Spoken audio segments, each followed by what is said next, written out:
When you hear me talk about blackwater aquariums, you might think I believe every river in the world is full of brown water and leaves. And I get it, a lot of my videos do celebrate tannins.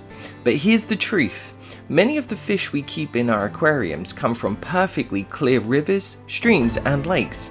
And today we're going to look at some of these types of habitats and why clarity doesn't always mean better for the fish. Aquarium fish are actually found in three main water types. There's blackwater, whitewater and clearwater.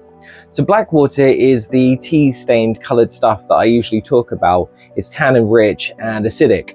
Whitewater is more turbid and full of sediments, and clearwater is, well, what you imagine. It's transparent and often with a sandy or rocky substrate and minimal tannins. Many iconic species actually live within these crystal clear habitats, even in the Amazon River, which is famous for its dark waters. In Florida's spring-fed rivers like the Ichukutney and Silver River, the water stays crystal clear all year round thanks to a constant supply from underground aquifers.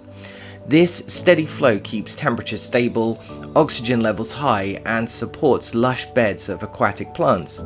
That combination creates an ideal habitat for everything from sunfish and minnows to turtles and mantanes.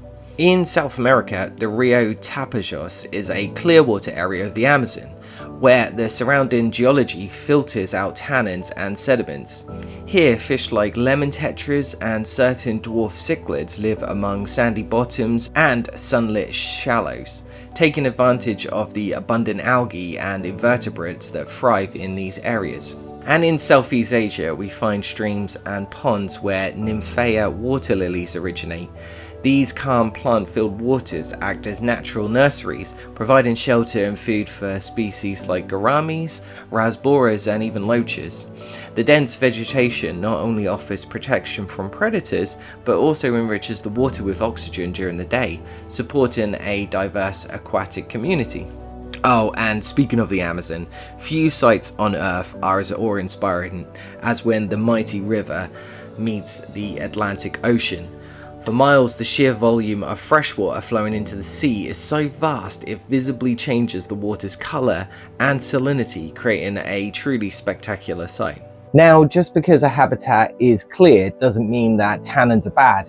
In fact, tannins, along with other dissolved organic compounds, play a crucial role in aquatic ecosystems. They can lower the pH and soften the water, which reduces the risk of harmful bacterial and fungal outbreaks. Many humic substances in tannin-rich water even have mild antimicrobial properties, acting almost like nature's own water conditioner. Tannins also influence light penetration, which in turn affects plant growth and algae dynamics. In darker waters, certain algae are suppressed, whilst shade-tolerant plants and microorganisms thrive. This shift creates a different but equally productive food web, recycling nutrients through detritus and microbial activity. And even fish from clearwater rivers may venture into tannin-rich locations during part of their life cycle for spawning, feeding, or avoiding predators. Seasonal floods in tropical regions often transform clear streams into blackwater environments too, offering an entirely new set of conditions. So both clear and tannin-stained habitats can benefit fish in different ways, depending on their needs and the time of year. Essentially, in aquariums, clear water really does show off your fish. Light penetrates more easily through those shimmering blues and greens created by microscopic skin structures, and they look brighter just like they do in nature. But blackwater setups work differently. The tannins tint the water, reducing light and helping fish feel secure. Chemically, they create mildly acidic conditions that can reduce harmful bacteria and fungi, and even bind to toxins. Many softwater species show healthier skin, less stress, and better breeding in these conditions.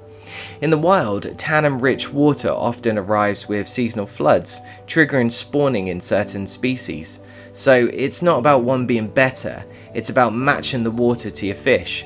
And if you've only kept one type, you're missing half of the beauty of nature. So yeah, while I do love my blackwater tanks, the natural world is far more diverse than a single shade of brown. Clearwater habitats are just as stunning and important. In my view, the key is to replicate these conditions that fish experience in their natural habitats. A tank full of plastic plants and bright gravel might look eye-catching, but it's far from what they'd call home. By incorporating natural elements such as wood, leaves, sand and plants, you create an environment that supports healthier, less stressed fish and encourages the natural behaviours you'd see in the wild. So the question is, wouldn't you want to see how your fish truly come to life?